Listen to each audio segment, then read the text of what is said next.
Yo, yo, it's Smallmouth Crush. Today I'm going to go over some tips if you're a co-angler. That's right.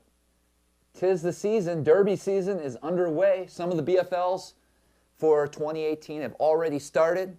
A few are coming up. The Northeast Division is coming up next week on the Potomac River. So I thought this would be a great time to go over a couple tips I can give any co-anglers that plan on fishing, a boater, non-boater type of event. And hopefully this will help some of the confusion out there, especially for someone who's new, who's just starting. So let's get into it.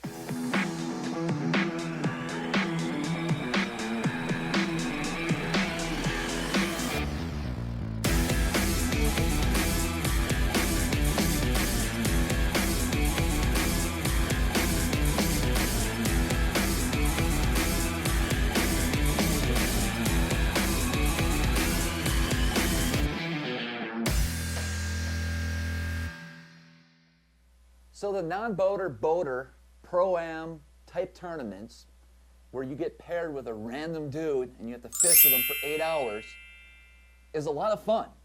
It can be intimidating for someone who's just starting out fishing, and there's a lot of reasons why someone may choose to sign up as a non-boater and compete from the back of the boat. And so let's just kind of break down, what is your typical non-boater and what are the reasons why they're signing up to fish a tournament. So I really think you have a variety of people that sign up as non-boaters. There's going to be the person that just wants to go out, that's just starting to learn, starting to get into tournament fishing because it's so popular. It's becoming so much more popular in the past couple of years and growing. There's always going to be an influx of people coming into the sport. And the easiest way to do that is to fish as a non-boater. The series that comes into mind that I fish the most, for me personally, is going to be the FLW BFLs, Bass Fishing Leagues. There's 5 events a year, and you can sign up to fish individually or you can fish the whole season.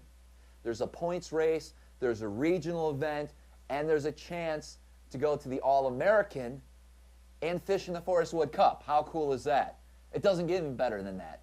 And it's very reasonable to start out as a non-boater, small entry fees, and a huge amount of learning that can be taking place. All right, so let's face it, a lot of us can't afford a boat. And the boater, non-boater formats allow somebody who's not in the position to, purchase a bass boat to be able to compete and still enjoy the sport. And so it's an amazing experience for that person. And so there's different types of co-anglers, non-boaters. There's a person that's just obviously starting out, just wants to get their feet wet, wants to dabble in the tournament scene, see what it's all about. We've all pretty much been there. I think most of us have been a non-boater at one time. I fished on the non-boater side for a year or two, not consistently, but jumped into a few different events, and I learned a ton. It was really a good platform for me moving forward. Now, you could also be a non-boater that's just perfectly content fishing from the back of the boat, have no desire to move to the boater side, and just enjoys doing what they're doing. And there's a lot of you guys out there like that. Then, of course, there's that very highly competitive non-boater that's probably cashed a bunch of checks, has been doing it for years, can probably whip a lot of your butts from the back of the boat. They're out there too. And they love it. They love being around that environment. I mean, who can blame them? That's why, boaters like myself, we look forward to these tournaments. We plan for months in advance.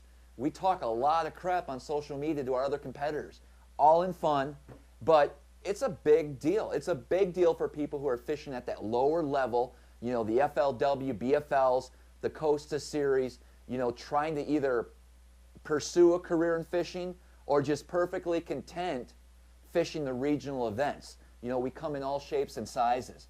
And so I want to give a little bit of perspective from a boater, as well as some tips that I can give to the non-boaters that are out there to hopefully make your day a little bit more enjoyable and to be a little bit better prepared going into some of these tournaments. So really, the night before is typically when you're going to find out who you're fishing with. And if you're both there at the meeting, you can meet in person, have a conversation, introduce yourselves, and let the boater basically, explain how he feels the day is going to unfold. You always want to make sure to pay attention to what the boater's saying. There's going to be a couple key questions that you're going to want to ask them, and you want to make sure you can get as much information as you can the night before to prepare yourself going forward. Okay, so during that initial meeting, whether it be over the phone or at the actual meeting itself, there's some real critical information that you're going to want to gather from your boater. Number one is, what time do you want to meet and where? Let the boater, determine where that is. I've had co-anglers in the past saying, hey, I'm staying here, can you pick me up? I prefer, for the most part, that the non-boater, my partner for the next day, meets me at the launch at a specific time. I have a routine for the most part. I know where I'm going to and from, whether it be a hotel or a place you're renting, to where the launch is. So I prefer, and I let that non-boater know right away, hey, we're going to meet at the launch at X amount of time. Normally I say, I'm going to be there fairly early. Let's say takeoff's at 6. We can get in there at 4:30. I'm one of the guys, I like to get there early and just get in the water. I like to just chill, make sure everything's in working condition, make sure all my rods and everything's ready. I like to just dabble around, socialize a little bit at the dock. Of course, do some of my YouTube coverage that morning as well. So I got a lot going on in my mind right away. So I like to get there early. And a lot of times, that non-boater might be traveling with another boater that's not going to get there at that specific time. So I just let them know, hey, I'm going to show up fairly early. My boat will be in the water by 4:30. Give me a call when you get in, and we can meet up. And that's normally how it just goes down. You can definitely give a specific time. I just like to say, hey, I'm going to be there at 4:30. You're welcome to be there at 4:30 as well. But as long as you get there before we take off, I'm cool. Just give me a call, and we'll figure out where each other actually are. All right, so you're going to want to also have a conversation with your boater and find out what he plans to do as far as fishing-wise. So there's a lot of different situations. There's lakes that I fish that you can target both largemouth and smallmouth, and sometimes you're targeting both species during the event. So, and then it goes in from, okay, are you fishing shallow or deep?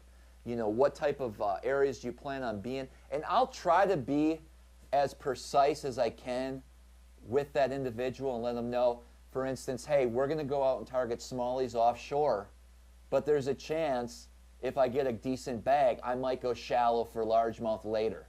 You just want to be able to set them up so they know, exactly in their mind what they should probably be bringing, what they should be prepared for. You don't have to talk, in great detail of your plan. In fact, I try to keep it very vague, only because, man, my vision is that leads me to another point here. Boaters. There's different varieties of boaters that compete in these events as well. And so that really is going to dictate, how your day goes fishing-wise for that non-boater. And what do I mean by that? Well, there's going to be some hardcore, high-strung dudes like myself out there that are there to do well and compete. There's, like I said, there's so many different varieties of people, and I don't want to be too politically incorrect here.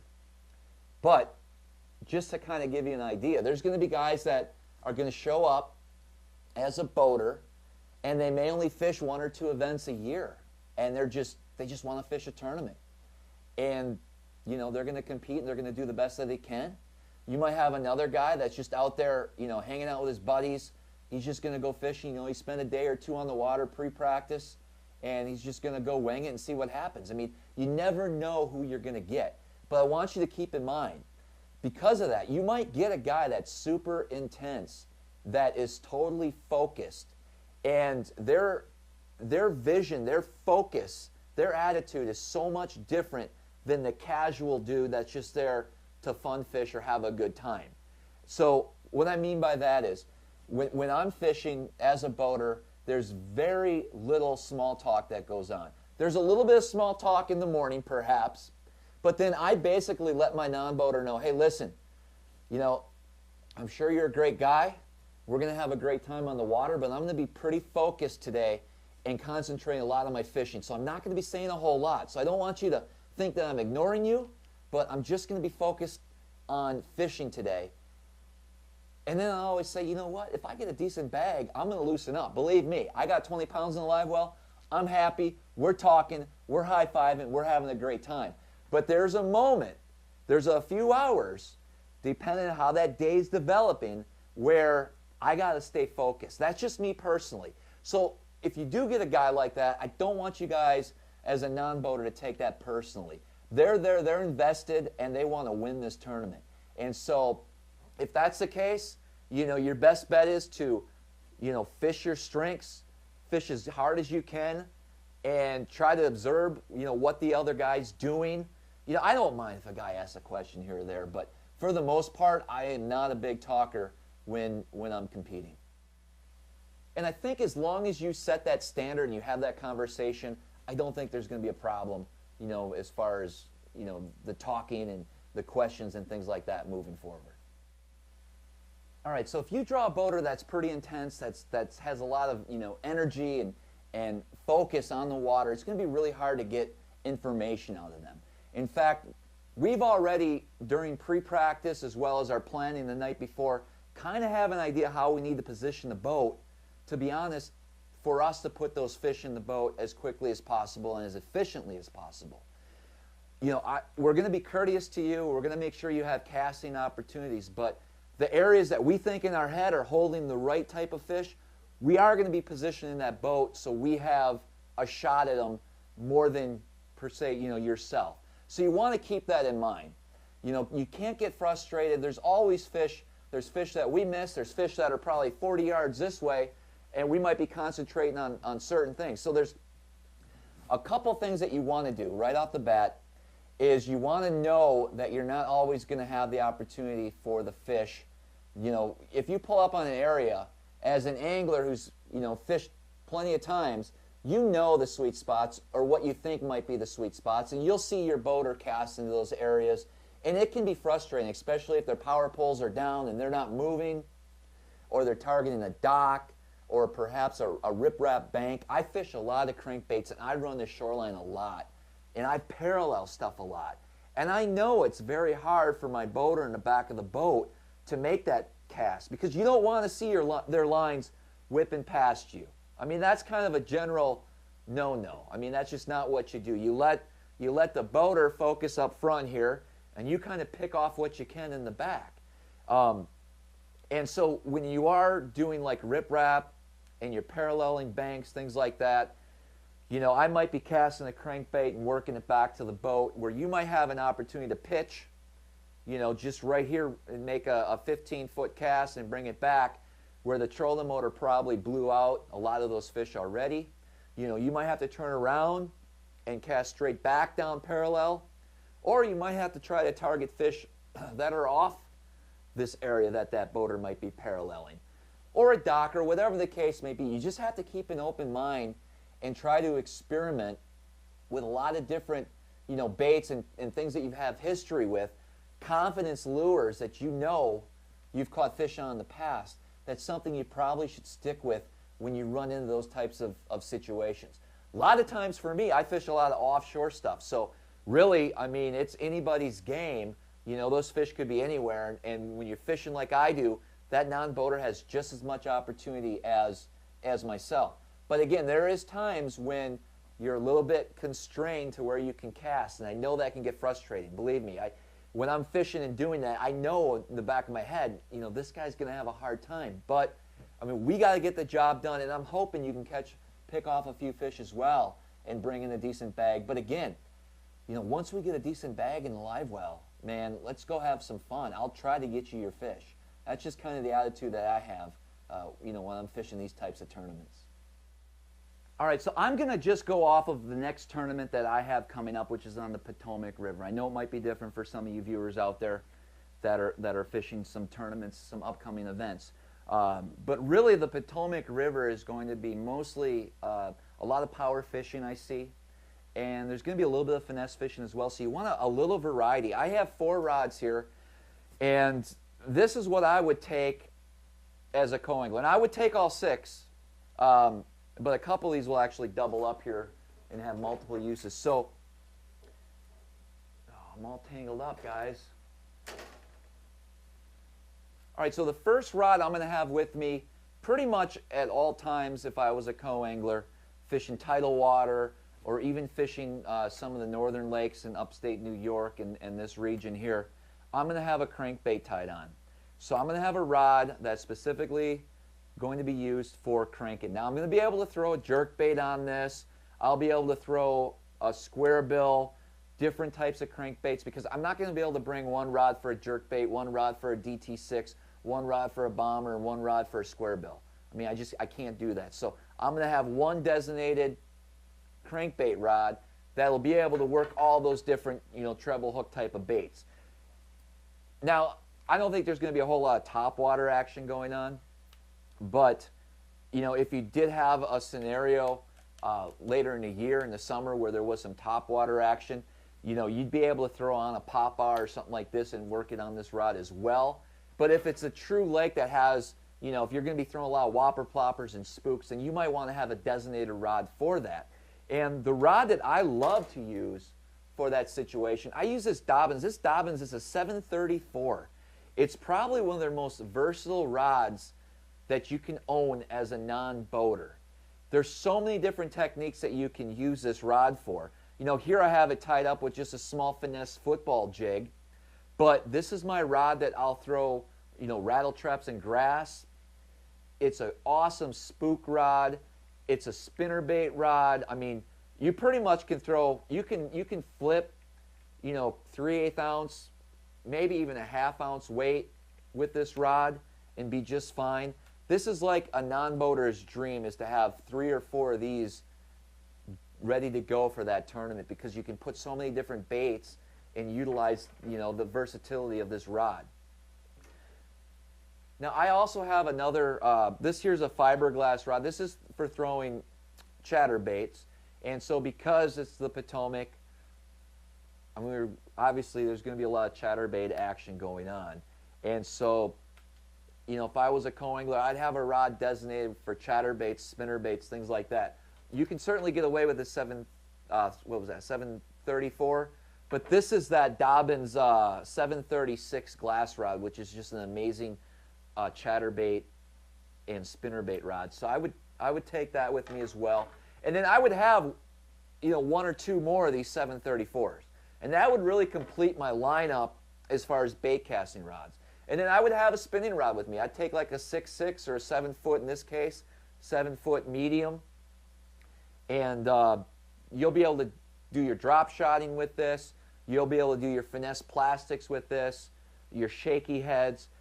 It pretty much will have you covered for the whole day. Now, if we were fishing a smallmouth tournament, on Lake Erie or, Lake Champlain, I'm probably going to bring 3 or 4 of these rods, have my tube, drop shot, shaky head hooked up, ready to go, and only bring a handful of bait casters. Maybe really just a topwater and a spinnerbait rod is all I would go with. So I would try to keep it simple. The more rods and reels that you bring along, I mean, it can be a mess in that little side compartment, and you're trying to get everything untangled. I see guys take those rod socks and utilize them, but, by the time the day's over, you might lose 2 or 3 of them. I mean, that's just, it's hard. It's got to be hard dealing with all that stuff. So I feel for you guys. All right, one thing you don't want to do is show up to the dock with a big old bag like this. You ain't getting on my boat, bro. Now, for real, this is way too much. And I've seen a lot of co-anglers in the past bring tackle like this. And, man, I mean, you can do it. You might have, here's my take, guys. I keep the back compartment totally empty. And on my boat, the back compartment's pretty large. Now, I know there's some boaters, when they say the back's empty and you open it up and there's, water bottles and anchors sitting in there. Okay, well, as a boater, get that compartment cleaned up. That's for the co-angler, okay? Take your crap out of there. get it cleaned up, and let them utilize that back compartment. That's what I prefer. So I have co-anglers that'll bring a big bag like this, and they're going to sit it right in front of their seat, or right a little over to me. And as we're driving down the lake, bag's bumping into my knee, right? I'm up there landing, trying to fight a fish. I got to get in the cockpit quick. I'm tripping over the bag, you know what I mean? I want this. You can bring a bag to carry your stuff, but I want it to be able to fit in the back compartment. I don't want bags on my floor. Just me, but for some reason, I know, maybe I got a problem. Maybe I got to talk to somebody about this. But if you show up with a bag like this, obviously I'm not going to say anything. I'm going to say, listen, there's a compartment in the back. If you want to fit that stuff in there, great. Most of the time, for some reason, they're in love with their big bags, so they're going to just keep it in front of their seat. And right off the start, there's just that little in the back of my head, and it just drives me crazy. I don't say anything, but it kind of affects my mental capabilities throughout the day, because I'm always thinking about that damn bag and sitting there. I don't know, I'm just weird like that. My rant's over, but really, guys, I have a couple pieces of tackle and some tackle storage things here that I'm going to go over to try to help, you know, break down what I feel a non-boater should bring along, and some key baits that they might need throughout the day. But this is just too much. There's no way you're going to go through all this stuff, and it just gets in the way. I hope you guys feel me on that. I hope I'm not pissing too many people off when I say leave the big bag at home. Okay, so the back compartment is fairly large. You can fit a lot of stuff in there. You know, bring a little bag and put together a couple pieces of tackle, some equipment that you're going to need throughout the day. I just did it now. It took me about a half hour, and I put some key baits in here. And let's start out. I mean, right here it's labeled Tidal Water Worm Box. So this will be all my soft plastics that I think I'm going to need for the day.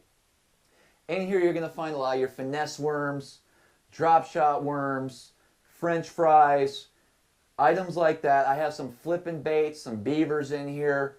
And I try to keep it, I mean, you're going to do your research and know the colors that you're going to need beforehand, right? If you don't, green pumpkin, black and blues, maybe some morning dawn, some shad colors. I mean, you don't have to get too crazy. Just try to keep it simple. So I have all these different plastics in here. I'm going to have my jig trailers in here. You know, your neon blues, your black and blue, your green pumpkin. So if I'm getting to a situation where I'm throwing a jig, at least I got a handful of trailers here I can grab and use. You know, I'm going to keep some of my crazy flappers in here. My brush hogs. You know, standard colors, guys. Green pumpkin with some purple fleck. I mean, that'll work it wherever you go. So I like to keep, you know, that one box will be for your kind of your main plastics that you're going to use.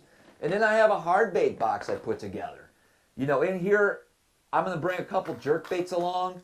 Of course, if you're in a smallmouth territory, you're fishing a tournament for smallies, you know, you might want to bring more than just a handful of jerk. You might want to bring 4 or 5.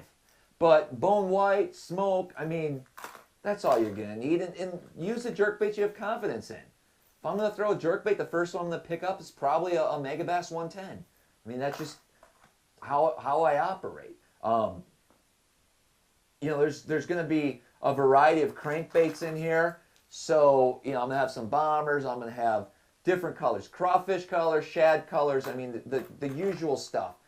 Since we're on the Potomac, you might want to bring a couple Man's Baby 1 crankbaits. I got some speed traps in here. I got a handful of rattle traps. Of course, they're going to come into play. So I brought some different ones there. Got a variety of DT6s in different colors, crawfish, shad. I mean, you're covered on the crankbait side. On the hard bait side, I'm going to have some football jigs in here. Black and blue, green pumpkin. I'm going to have some flipping jigs in here. You know, if we get on a flipping bite. I don't know. As a non-boater, you have no idea what your boater is going to be doing. What's his agenda? How is he going to be targeting these fish? And you don't necessarily have to be using the same bait, but you just want to have the variety of techniques covered. And I think this box does justice. I mean, I got my swim jigs in here, my dirty jigs, finesse swim jig, bluegill patterns, green pumpkin, again, black and blue, maybe a chartreuse and white. Of course, you're going to have your chatterbaits in here. So a variety of chatterbaits you're going to want to bring along. And, I mean, that's it. And you can, that back compartment, I can fit 8 of these. 7 or 8 of these boxes. So you don't have to limit it to just 2, but, you know, just throw them in these boxes and put them back there. Then I have my terminal tackle, right? So that's going to be all my sinkers, my bullet weights, my hooks, my bobber stoppers, Ned rigs, wacky rigs, straight shank, EWG. You're going to have everything right there. Easy to go, right in the back compartment.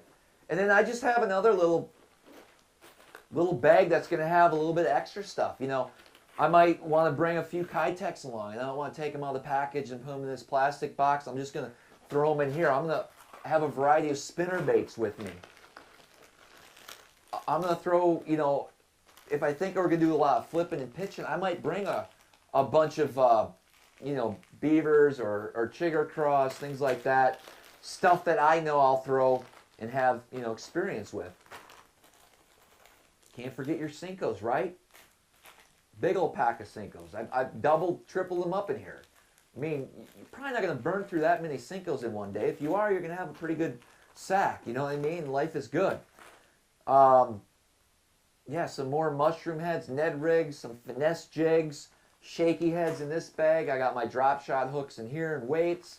So real compact. And then you're going to want to bring some line for your leaders, leader material, things like that. And that should have you covered. And I think it'll just help you. You try to eliminate all that stuff. All right, let's talk about being efficient as a non-boater. And what I mean by that is when a boater wants to move to another location, I'll typically give you about a 2-minute warning. But there's some times when it may just be a spur of the moment decision, and I'll say, dude, we got to go. At that time, I expect the non-boater to reel up as quickly as he can, put his rods away. If his life jacket's off, make sure it's accessible, he can get that back on, get in the seat as quick as possible. I won't turn that key until my co-angler's life jacket is buckled and zipped up. I mean, I'm staying legal that way, and there's times I'm ready to go, and I'm just, come on, dude, come on. As soon as it clicks, boom, fire up. And a lot of times I don't have that conversation in the morning, and that's one of the things that as a boater we have to get better with is having that communication. Because I think if you talk to your non-boater right away and say, listen, dude, I like to move around quick. I expect your stuff to be put away and your life jacket on, you know, at a reasonable speed, and I'm going to try to give you as much warning as I can. And so I want to quickly share a story with you that happened pretty recently, actually at the last COSTA Championship on Kentucky Lake. So I had a non-boater that spread his rods out on the back deck a little bit. So he'd get done fishing a bait and then set his rod down behind the seat and between the seat and the motor across the deck. Grab another rod, fish it for a little while, put it down. You might want to grab another rod out of the gunnel. So he had a bunch of rods back there, and I already knew this was going to be an issue because it started right away in the morning. And so I knew I had to give him plenty of time to let him know that I'm moving. And I just thought, I've never experienced that before. I'd normally have people put the rods back along the gunnel, not all over the place back there. And so I'm fishing a ledge, I'm drop shotting, and I see a little point out there. And I wanted to get to that point, but there was a boat on it. And it was really one of the only places I had some confidence in.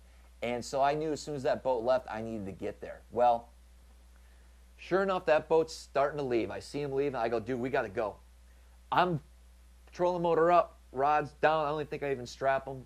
Life jacket's ready to go. And I'm sitting in the driver's seat, and this dude's just taking his sweet time.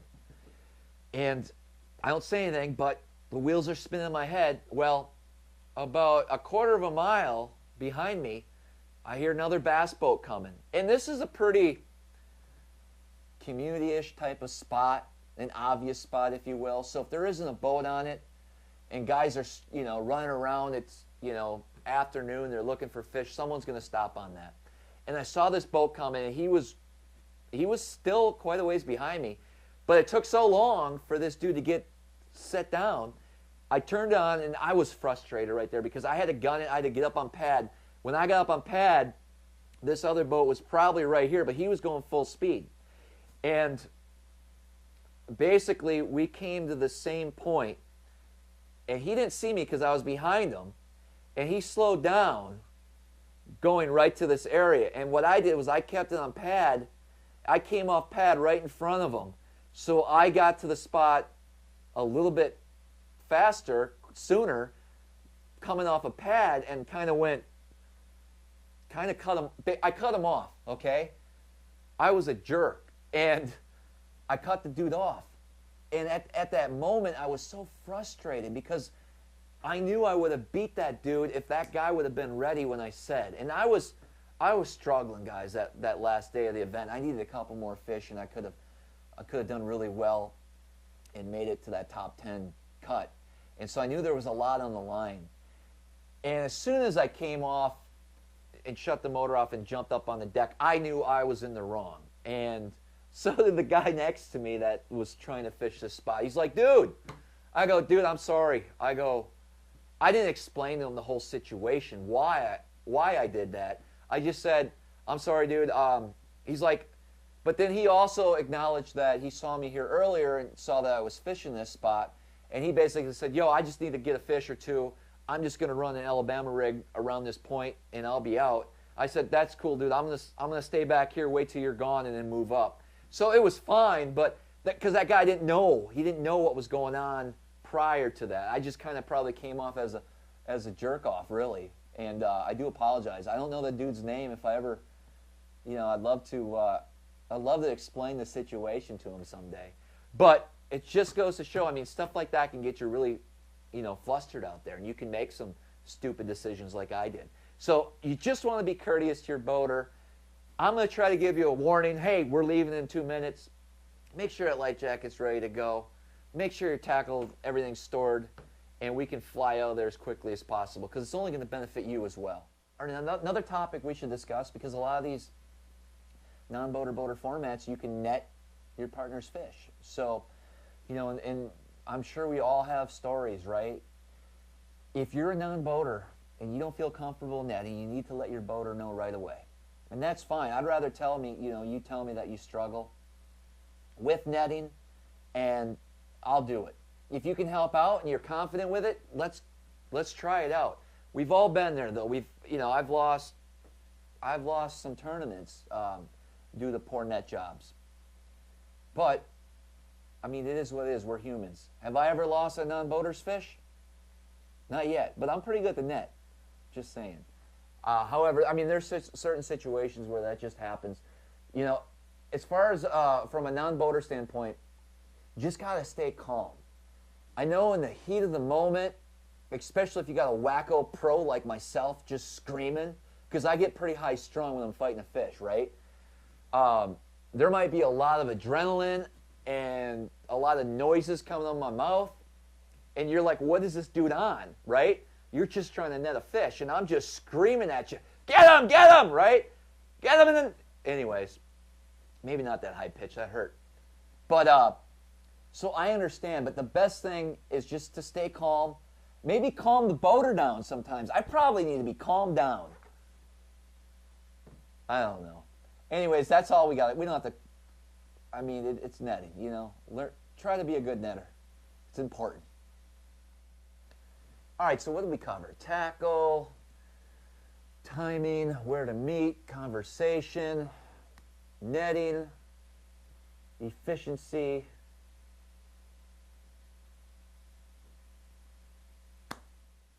Well, here's another one. If you're a non-boater and you're fishing a big body of water, don't think that we're just going to chill out in some cove and it's going to be a peaceful day of fishing. Sometimes I get some older people, some people with some health issues, and I feel bad for them. However, I have an agenda, and that's to go put some fish in a boat. And if that means running 40, 50, 60 miles, you guys, I don't know if you guys realize this. I fished the BFL once out of, for real, we were just getting to the good part. Yo. Hey.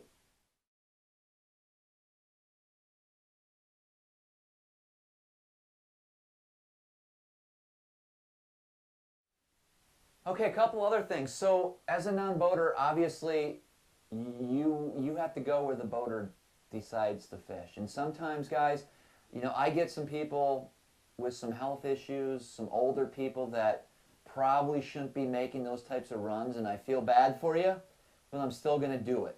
I can think of numerous people that, you know, just got,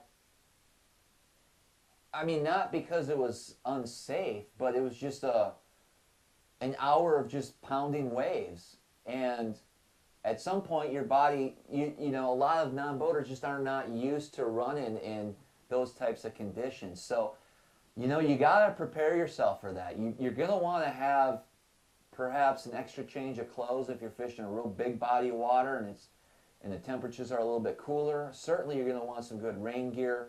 And you're going to want to have that discussion with your boater prior to the event, you know, what his game plan is. I made a 120-mile one-way run once. I fished BFL at Waddington a few years ago. So Waddington, all the way out to the lake, and then 25 miles from there. I filled up 3 times. I had 45 minutes of fishing. I put my fish in the boat, told my co, well, we got to head back. And we got back there and ended up doing fairly well in that event. But, I mean, that's rare. You're normally not making a 120-mile one-way run in a BFL. But there is going to be times when you are going to make those 20, 30-mile runs in some pretty big waves. And you're going to get beat up. So you just want to be prepared. Maybe a face mask, a shield, you know, items like that to just, and try to prepare yourself mentally for that run beforehand.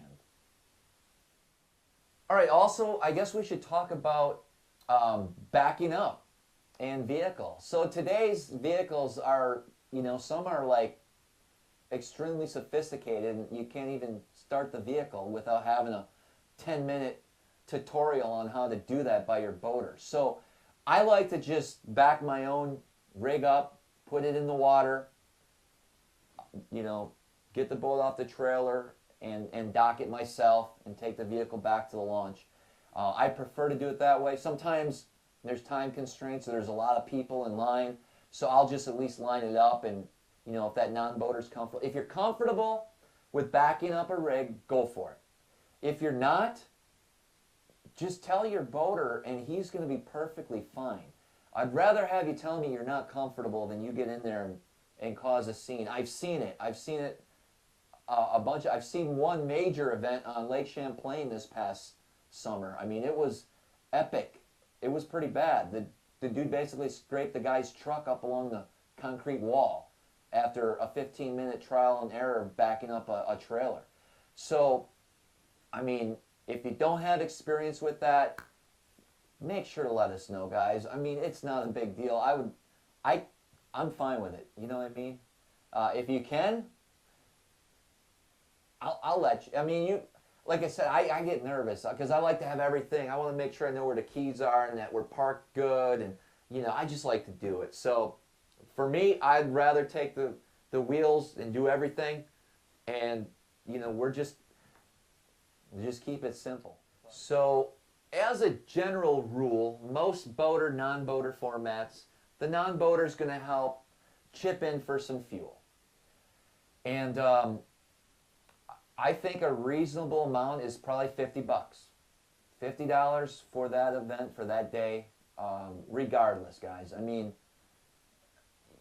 we're burning fuel. I mean, it's expensive. It costs us $1,500 just to go down there for a couple days and fish these tournaments, these little BFLs. We're not making any money. Nobody's making any money fishing BFLs. Zero. Nobody's making a living. It's just a fun hobby. That's all it is. And, you know, if you can help out, great. You know, $40, $50 is probably right where it needs to be. 20 is kind of insulting. Keep the change. Keep your $20 bill, dude. I mean, for me, I make a lot of runs, right? I'm going to some offshore stuff, 30, 40, 50. I mean, I'm burning 40, 50 gallons of gas, even in these BFLs. Well, let's just say it's $40 at $3 a gallon. I mean, that's $120 right there, plus your oil. You're going through at least 3/4 a gallon of oil, which is $25. So you're, I mean, yeah, granted there might be a time where you're just going, making a small run, but I mean, I don't know. When I'm fishing with my buddies and I'm going out with friends, it's a $50 bill for the day. Have fun. You know what I mean? That's just my theory. You guys do what you want. I've been stiffed multiple times. Not because, I mean, I was a dick to the dude. I mean, I thought we had good flow going throughout the day. It was fun. And then next thing you know, he's taking off to the parking lot with his rods in his hands, V-lining out of here. Which is fine, man. It is what it is, right? But, you know, that's kind of the norm. That's what expected. So prepare yourself for that. There's going to be an expense involved as far as you know, covering the gas and oil for the day and helping out the boater that way. I do want to hit one more item that I just remembered, and that is live wells, right? Opening the live well. Don't ever open my live well lid. And I say that because it's happened more than once, and it's weird. You wouldn't think it would happen. I don't know. Maybe it's because I was coming off on a long run. They wanted to check on the fish. You know, they might open theirs first, and then they'll go over and open mine. I want mine. If that fish jumps out, I want it to jump out because of me, not because of you. That would be a hard issue to deal with. If you want to take a peek at these fish for some reason and one of them decides to jump out at that exact time and falls in the water. So like I said, I've had that happen before, and I've never thought about bringing it up in a conversation beforehand, just because it's rare that it happens. But you can open your live well as much as you want. Just don't open the boaters, man. That can be some serious shit right there. Just a couple other things I can think of off the top of my head. Sometimes, just treat the guy's boat with respect, just like you would your own boat. A lot of us take pride in our rigs, and we like to keep them clean. Make sure there's not a lot of stuff on your shoes and you're tracking stuff in the boat. Just be courteous. I mean, I can't think of a terrible experience I've had with a non-boater. I've had dudes fall asleep on me. Okay, but I've never had a bad experience with a non-boater. To where I wanted them kicked off the boat, you know what I mean? So, and hopefully every non-boater that's fished with me had a good experience as well. I mean, that's what it's all about. It's just trying to go out and have a great, awesome day on the water and kicking some butt, So I think I really just kind of winged this. I think I hit all the points I wanted to. I might have forgotten a thing or two. In the comments below, if you guys want to let me know if there's any tips that you have to offer. Really, guys, boater, non-boater, we're all there just to have fun and get along. You know what I mean? And we're all a great group of guys. We all have one common theme, and that's fishing. That's bass fishing. That's the love for the sport, the love for the tournament. So we don't have to get too hostile out there with each other. You know what I mean? Just enjoy your time together, the experience. It's going to be a great learning experience as a non-boater, and so just take it all in. I mean, that's the best advice I can give you, is try to learn a thing or two that's going to help you either move up to the boater or just help you in general gain some more knowledge. Well, hey, if you haven't subscribed to my channel, please do so. I got videos, uploaded weekly here. We're going to start getting into the tournament scene where I'll be doing practice videos and actual tournament videos. I look forward to all the non-boaters I'm going to meet this year. We're going to have a great time. We're going to go catch some fish. Until next time, we'll see you guys on the water.